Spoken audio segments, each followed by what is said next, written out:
This will be the fourth and final video description for the job of HK CB&I. And on this one, we'll discuss some of the legal issues associated with the case, some of the graphics we produced for it. These are only the tip of the iceberg because there were lots of issues. And I'll just show a few of the little more interesting examples. One of the little side shows of the case was that the people that Reficar and Ecopetrol had in charge of building this refinery were very junior, very inexperienced people, whereas all of the CB&I folks, the managers and designers, were older, far more experienced people, and they wanted to make a good presentation of their qualifications. And this is one of those guys. Steve Hartley was the project manager and QA/QC manager on site. So we made, Jeff made sort of a little interactive resume for this guy, which shows his work history along with a kind of a cool little 3D map that shows all the places around the world that he had worked and all of the companies he had worked for in relationship to every kind of issue aspect of the refinery business, and build up this guy's qualifications. And he was one of several that were like this. They all had decades of experience, had worked all over the world for all of the major companies that had anything to do with refineries. And this was one of those guys that whose qualifications far outshone any of the people that Reficar had on their side of the project. So it was an interesting thing with the interactive or the rotating 3D map here, which was done using a plug-in for Excel, actually. So a nice little piece.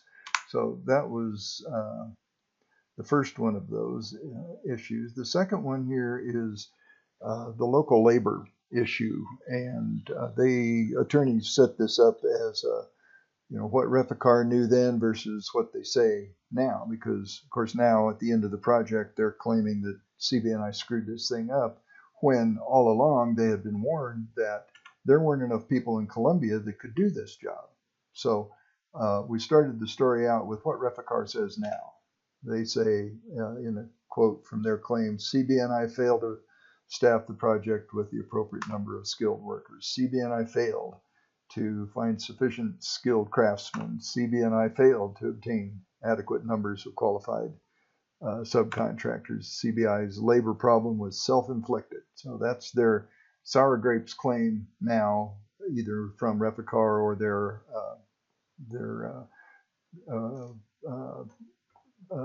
representatives, Long International. So we trimmed this down significantly. We probably had 30 or 40 separate events, but they cut it down to these 4 time frames where in the first period, Reficar has introduced their master plan and they've had a board meeting. And early on, they got a warning from a consultant, from their own consultant, Nexent, which said, guys, we don't have enough local labor. So the first part of this timeline is to illustrate the documents here.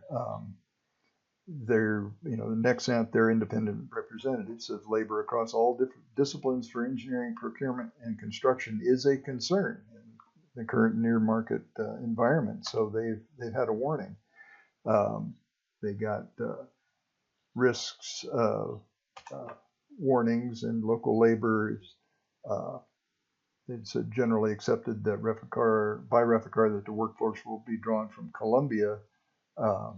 It must be given consideration for bringing in foreign workers because there just aren't enough of those in Colombia. So they received warning early in the project. So it's not like they didn't know. And in the next time period, Reficar admitted publicly that there was an extreme labor shortage, and they again had warnings from their own advisors of that there's going to be a lack of skilled labor and their risk at not being able to find the people that they need And in the final section, same thing. They're getting more warnings as the time goes on and schedules get more critical. More people are warning them that there aren't skilled labor to be had in Colombia and maybe in South America. So there are excerpts from all of those documents that point out that this doesn't or can't happen.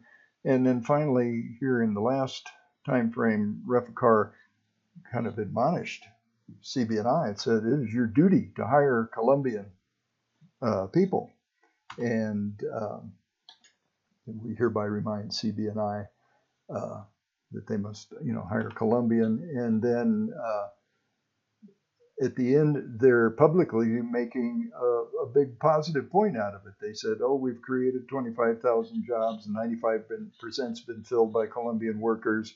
And they're publicly making glowing reports, while on the other hand they're blaming CB&I for not supplying skilled labor, in spite of the fact that they had been warned all along by their own advisors that skilled labor wasn't available. So interesting, one of the interesting issues with this case.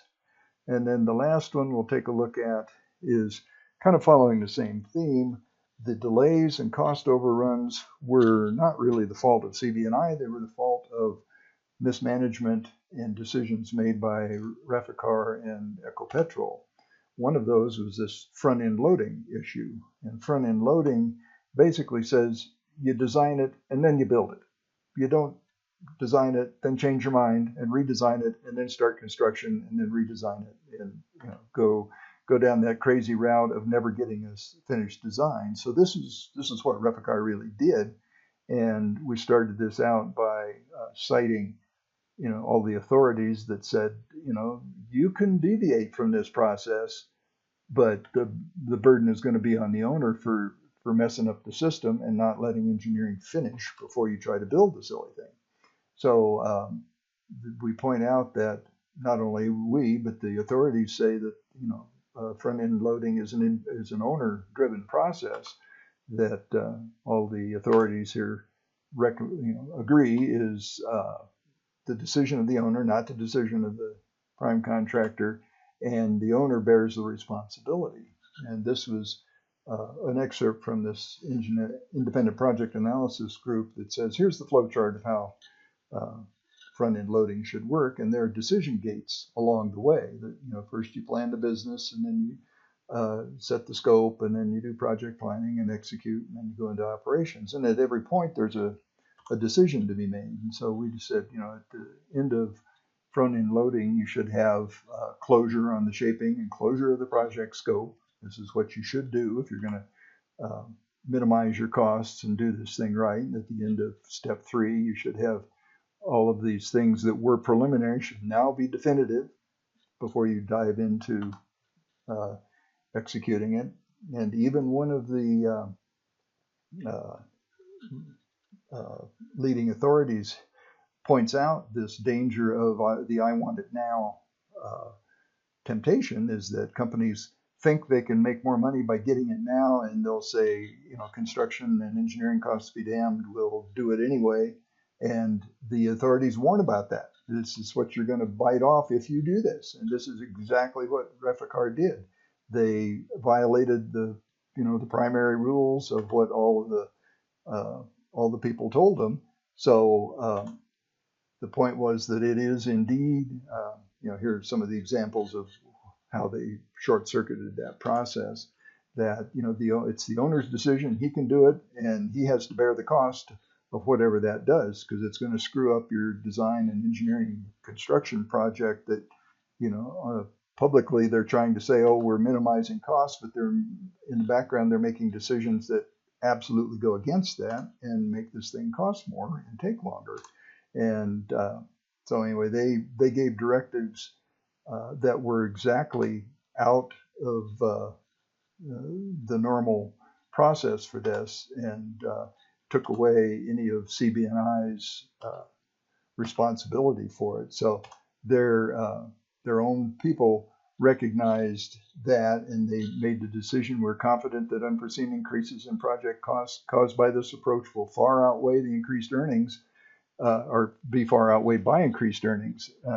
This is their own person, and now that's what they said then, and now they're claiming, oh, CB&I, you screwed this up.